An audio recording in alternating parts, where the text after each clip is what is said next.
Hello दोस्तों, आपका स्वागत है MTR क्लासेस में। जैसा कि आज बोर्ड पर आप लोग देख रहे थे कि आज हम लोग 10th का ट्रिग्नोमेट्री का कुछ कॉन्सेप्ट सीखेंगे और जो बिहार बोर्ड 2025 एग्ज़ाम में जो आने वाला क्लास 10th का मैथमेटिक्स है उनमें ये बहुत ही महत्वपूर्ण भूमिका निभाती है ये चैप्टर। इस चैप्टर में जितना भी फॉर्मूला यूज होता है मैंने एक जगह सबको लिख दिया है टाइप बाय।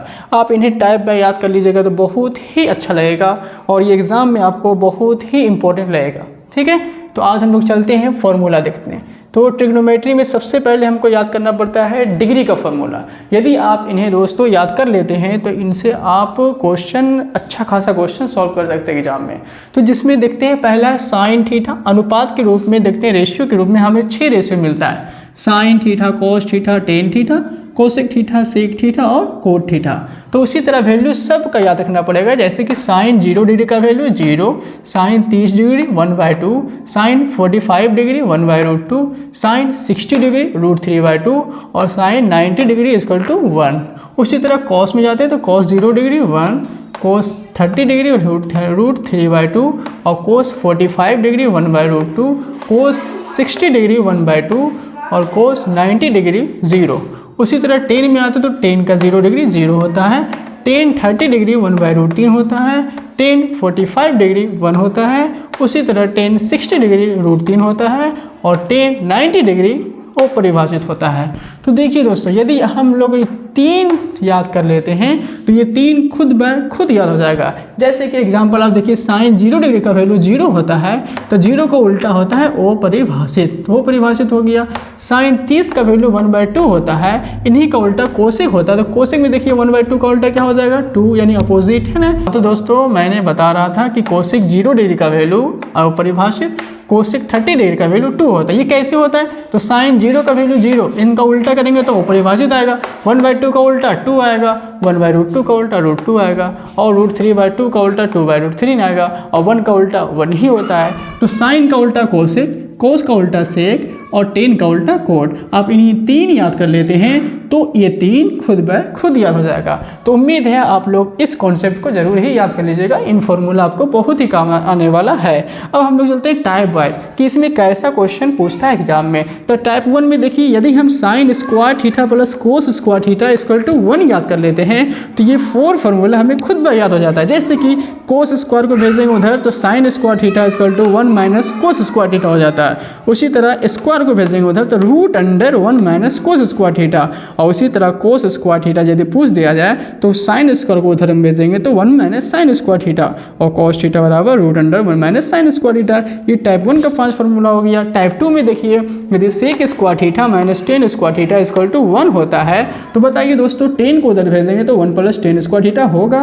उसी तरह स्क्वायर को भेजते हैं तो √1 + टेन स्क्वायर थीटा।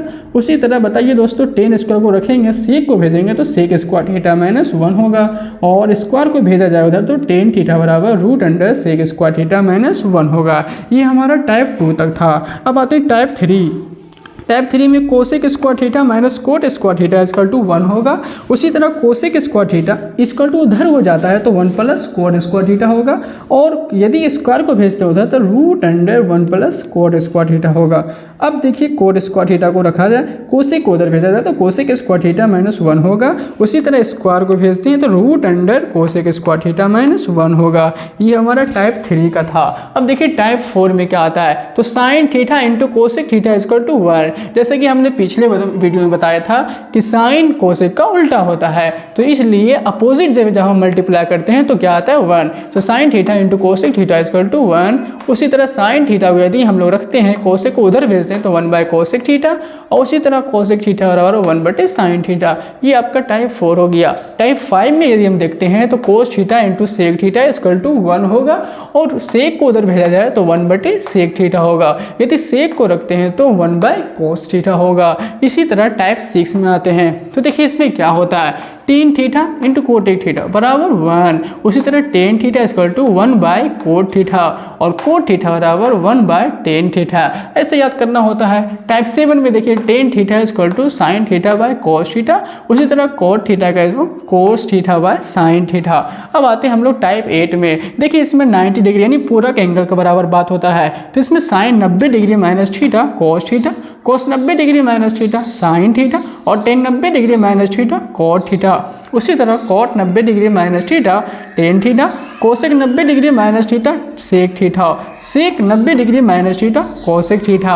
उसी तरह टाइप 9 में हम लोग देखते हैं दोस्तों, तो साइन थीटा बराबर पी बाय एच होता है, कोस थीटा बराबर बी बाय एच होता है और टेन थीटा बराबर पी बाय बी होता है। यदि ये तीन वैल्यू आपको याद हो जाएगा तो तीन अपने ही आप याद हो जाएगा। जैसे साइन का उल्टा कोसेक होता है, तो यहाँ देखिए पी बाय एच का उल्टा H by P, B by H का उल्टा एच बाय बी और पी बाय बी का उल्टा बी बाय पी। देखिए ये ट्रेंगल है, इसमें कहते हैं हम लोग समकोण त्रिभुज, राइट एंगल ट्रेंगल। इसमें एक कोण 90 डिग्री का होता है और ये जो हाइपोटेनियस के जस्ट अपोजिट ये क्या रहता है परपेंडिकुलर, और ये हो गया बेस और ये क्या हो गया हाइपोटेनियस। मतलब लंब इसे कहते हैं आधार, उसे कहते हैं कर्ण।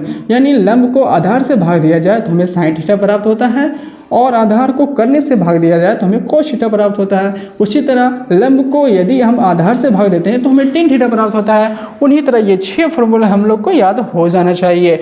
और देखिए कोई भी हम लोग सॉल्व करते हैं तो ये फार्मूला तो याद होना ही चाहिए। और ये 9th में पढ़े होंगे पाइथागोरस पर में, उन्होंने बताया था कि जो भी ये एच होगा उसका स्क्वायर प्लस बराबर B P square plus B square होता है। तो उन्हीं के जरिए से ये 5 फार्मूला निकल के आ गया। देखिए एच स्क्वायर बराबर P square plus B square, ये एच रखेंगे तो स्क्वायर जाएगा उधर root under P square plus B square. उसी तरह पी का निकालना चाहेंगे तो H square minus B square, square नहीं रहेगा तो रूट बोलना है, ओके।